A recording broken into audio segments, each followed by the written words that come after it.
ഇത് എൻ്റെ വീട്ടിലൊരു ചെറിയൊരു പ്ലാന്റ് ടാങ്ക് അക്വേറിയമാണ്. പ്ലാന്റ് ടാങ്ക് അക്വേറിയത്തിൻ്റെ പ്രത്യേകത എന്ന് പറഞ്ഞാൽ പ്രോപ്പറായിട്ട് മെയിൻ്റനൻസ് ഇല്ലെങ്കിൽ അത് പെട്ടെന്ന് തന്നെ അതിൻ്റെ ഒരു ഭംഗി പോയി പോകും. മെയിനായിട്ട് 3 കാര്യങ്ങളാണ് പ്ലാന്റ് ടാങ്കിൽ വേണ്ടത്.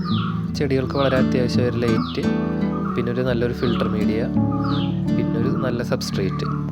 പക്ഷേ ഈ 3 കാര്യങ്ങൾ വാങ്ങി വരുമ്പോൾ തന്നെ ഒരുവിധം നല്ല കോസ്റ്റ് നമ്മുടെ കയ്യിൽ നിന്ന് പോകും. അപ്പോൾ ഒരുപാട് കോസ്റ്റ് ആവുന്നതുകൊണ്ട് തന്നെ ഞാൻ പരമാവധി കോസ്റ്റ് കുറച്ചാണ് ഇതിലെ എല്ലാ കാര്യങ്ങളും എടുത്ത് വെച്ചിരിക്കുന്നത്. ഡ്രിഫ്റ്റ് വുഡ് ഞാൻ കോഴിക്കോട് ഒരു സ്ഥലത്ത് വർക്ക് ചെയ്തപ്പോൾ അവിടെ കണ്ട് ഇഷ്ടപ്പെട്ട് വാങ്ങിച്ചതാണ്. അതിന് 1 ഗ്രാമിന് 1 രൂപയായിട്ടാണ് വാങ്ങിച്ചത്. പക്ഷെ അത് നല്ലൊരു ഒരു ഷേപ്പ് കണ്ടു കിട്ടിയപ്പോൾ പിന്നെ പെട്ടെന്ന് തന്നെ എടുത്തതാണ്. സബ്സ്ട്രേറ്റ് പിന്നെ ഞാൻ ഇവിടെ തോട്ടിലെ സാധാ മണലാണ് എടുത്തിരിക്കുന്നത്. അത് നൈസായിട്ടുള്ള മണൽ. പക്ഷെ അതൊരു പ്രോപ്പർ വേ അല്ല. കാരണം ഇപ്പോൾ പാടത്തൊക്കെ ഒരുപാട് മരുന്നടിക്കുന്ന കാരണം തന്നെ ഇതിലൊരുപാട് കെമിക്കൽ ഉണ്ടാവും. പക്ഷെ എന്നാലും ഞാൻ എടുത്തു എന്നേ ഉള്ളൂ. പിന്നെ ചെടികൾ ഞാൻ ആകെ ഒന്നോ രണ്ടോ അല്ല, ആകെ ഒരു ടൈപ്പ് ചെടി മാത്രമേ വെച്ചുള്ളൂ. ഹൈഡ്രല്ല. നമ്മുടെ നാട്ടിലിപ്പോൾ അത് അരിച്ചെണ്ടി എന്ന് പറയുന്ന ഒരു ചെണ്ടിയാണ് വെച്ചിരിക്കുന്നത്. ഒരു അക്വേറിയം വർക്ക് ചെയ്യണമെങ്കിൽ അതൊരു മിനി ഇക്കോസിസ്റ്റം ആയത് തന്നെയാണ് അത് പ്രോപ്പറായിട്ട് വർക്ക് ചെയ്യുള്ളൂ. നമ്മൾ ആദ്യം ഒരു അക്വേറിയം സെറ്റ് ചെയ്യുമ്പോൾ, അതായത് യൂഷ്വലി ഒരു സെറ്റപ്പ് എന്ന് വെച്ചാൽ മീൻ ഫുഡ് കൊടുക്കും. ഈ ഫിഷ് പ്രൊഡ്യൂസ് ചെയ്യണ വേസ്റ്റ് അമോണിയാണ്. അമോണിയ ചെടി വലിച്ചെടുക്കും. ചെടി ഓക്സിജൻ നൽകും. അപ്പോൾ ആ ഓക്സിജൻ മീനും ശ്വസിക്കും. തിരിച്ച് മീൻ വിടുന്ന കാർബൺ ഡൈ ഓക്സൈഡ് ചെടി എടുത്ത് ഓക്സിജൻ വിടും. അങ്ങനെ ഒരു സൈക്കിളായിട്ടാണ് ഇത് പോയിക്കൊണ്ടിരിക്കുന്നത്. അതായത് ഒരു അക്വേറിയം സെറ്റപ്പ് ചെയ്ത് ആദ്യം തന്നെ ബ്രൗൺ ആൽഗിയും ഗ്രീൻ ആൽഗിയും വരും. ആ ഒരു ഫസ്റ്റ് വരുന്ന വരവിൽ കുറേ അങ്ങ് വരും. പിന്നെ ഇതിൻ്റെ വരവ് കുറഞ്ഞു പോകും. പിന്നെ ഒട്ടുമിക്ക ആൾക്കാരും ചെയ്യണത് തെറ്റാണ്. ഒരു സബ്സ്ട്രേറ്റ് അവർ സാധാ കളർ കല്ലെടുക്കും. അപ്പോൾ അവിടെ ബെനിഫിഷ്യൽ ആയിട്ടുള്ള ബാക്ടീരിയ അക്വേറിയത്തിൽ ഉണ്ടാവില്ല. അത് എപ്പോഴും ഒരു വലിയ പ്രോബ്ലമാണ്.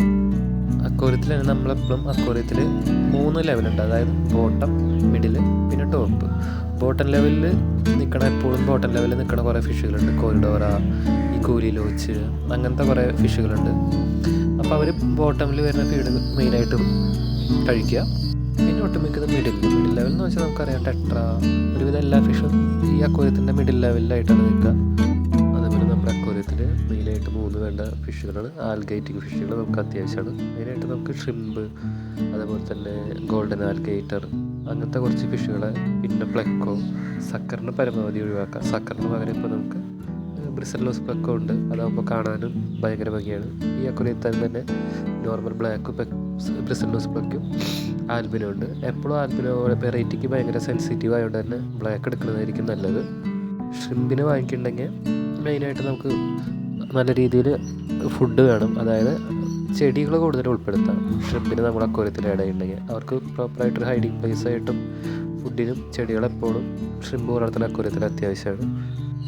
അതേപോലെ തന്നെ ഓരോ അക്വേറിയത്തിലും ഈ അക്വേറിയത്തിൽ ഇപ്പോൾ മെയിനായിട്ട് കുറച്ച് നിയോൺ ടെട്ര, മോണസ് ടെട്ര, സ്വേർട്ടൈന്, guppy, kuhli loach, corydora, pleco, golden algae eater, പിന്നെ ഒരു ഷ്രിമ്പ്, പിന്നെ കുറച്ച് 2 ഡോർഫ് ഗൗരാമി, പിന്നെ ഈ കാണുന്ന ഒരു സോഡിയം ഗ്ലാച്ചും.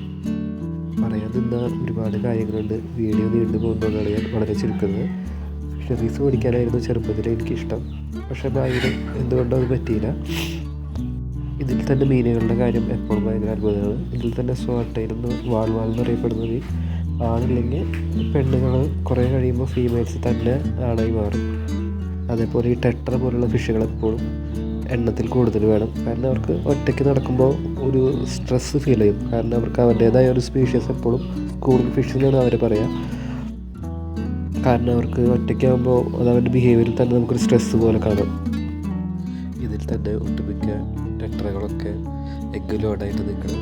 നമുക്ക് വേണമെങ്കിൽ ഈസി ആയിട്ട് ബ്രീഡ് ചെയ്യാൻ ഒരു നല്ല മീഡിയം എളുപ്പം. പക്ഷേ നമുക്ക് കുട്ടികളെ റൈസ് ചെയ്തെടുക്കാൻ ഭയങ്കര ബുദ്ധിമുട്ടാണ്. അതുകൊണ്ട് തന്നെ പരമാവധി അധികം അങ്ങോട്ട് ബ്രീഡ് ചെയ്യിപ്പിക്കാറില്ല.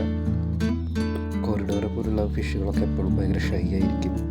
കൂലിലോച്ചിൻ്റെ കേസിലും അങ്ങനെ തന്നെ. പൊതുവെ നമുക്ക് പകൽ അവരെ കാണാൻ ഭയങ്കര ബുദ്ധിമുട്ടാണ്. രാത്രിയാണ് മിക്കതും കൂലിലോച്ചൊക്കെ ആക്റ്റീവായിരിക്കുക. കോറിഡോറനെ വളർത്തുമ്പോൾ എപ്പോഴും നമ്മുടെ സബ്സ്ട്രേറ്റ് സോഫ്റ്റ് ആയിരിക്കണം. കാരണം അവരുടെ ചെറിയ ടെൻറ്റിക്കിൾസ് ഉപയോഗിച്ചാണ് അവർ ഫുഡ് ഇങ്ങനെ അടിയിൽ തപ്പിയാണ് എടുക്കുക. അപ്പോൾ ഒരുപാട് ഹാർഡ് ആയിട്ടുള്ള സബ്സ്ട്രേറ്റ് ആണെങ്കിൽ അത് അവരെ ഭയങ്കരമായിട്ട് ബാധിക്കും. അതുപോലെ നമുക്ക് ഡ്രിഫ്റ്റ് വുഡാണെങ്കിലും നമുക്ക് സ്വന്തമായിട്ട് ഉണ്ടാക്കാവുന്ന കാര്യമുള്ള അതുകൊണ്ട് പേരാണെങ്കിൽ നമുക്ക് ഈസി ആയിട്ട് ഡ്രിഫ്റ്റ് വുഡും ഉണ്ടാക്കാം. പിന്നെ പരമാവധി അക്വേറിയത്തിൽ പിടിച്ചിരിക്കുന്ന ആൽഗകളൊന്നും കളയാണ്ടിരിക്കുക. കാരണം പ്ലെക്ക പോലുള്ള ഫിഷുകളൊക്കെ കൂടുതലും ഈ ആൽഗ കഴിച്ചാണ് ജീവിക്കുക. ഇതന്നെ ടെട്രയിലെ ഒരു ബ്ലാക്ക് ടെട്ര എന്ന് പറഞ്ഞ വേറൊരു ടൈപ്പ് ഫിഷാണ്. ബോൾസ് ടെട്രയിൽ പൊതുവെ കാണാൻ ഒരു ഭംഗിയില്ലാത്തതുകൊണ്ട് തന്നെ എനിക്ക് പൊതുവെ ആ ഫിഷുകളോടൊരു താല്പര്യക്കുറവുണ്ട്. അതേപോലെ തന്നെ പ്രോപ്പർ അക്വേറിയം ലൈറ്റ് ഏകദേശം 1000 തൊട്ട് സോബയുടെ ഒക്കെ അക്വേറിയത്തിന് നല്ല ലൈറ്റ് വില വരും. ഞാനിവിടെ സാധാ ഒരു കോമൺ ട്യൂബാണ് എടുത്തിരിക്കുന്നത്. 150 രൂപ, 1 ഇയർ ഗ്യാരണ്ടി ഉണ്ട്. പക്ഷെ നമ്മൾ ലൈറ്റ് മെയിൻറ്റെയിൻ ചെയ്യണം. ലൈറ്റിൻ്റെ മെയിൻറ്റെയിൻ എന്ന് വെച്ചാൽ ലൈറ്റ് നമ്മൾ ടൈം കറക്റ്റ് ഒരു പകലെങ്ങനെ കഴിയണോ അതേപോലെ തന്നെ നമുക്ക് മീനുകൾക്കും ഉണ്ട് പകലും രാത്രിയും. അതായത് പകലൊരു മാക്സിമം ഒരു 6 മണിക്കൂർ മാത്രം, ഏകദേശം ഒരു 6 മണിക്കൂർ മാത്രം നമ്മൾ ലൈറ്റ് കൊടുക്കാം. കോൾഡായതുകൊണ്ടാണ് എൻ്റെ സൗണ്ട് ഇങ്ങനെ ഇരിക്കുന്നത്. ഷിപ്പിൻ്റെ ഒക്കെ ആക്ടിവിറ്റി കാണാൻ അക്വേറിയത്തിൽ വളരെ മനോഹരമാണ്. അത് നമ്മൾ ഒരുപാട് നേരം പിടിച്ചിരുത്തും. വീഡിയോ ഇൻട്രസ്റ്റ് ആയതിൽ ചാനൽ സബ്സ്ക്രൈബ് ചെയ്യും.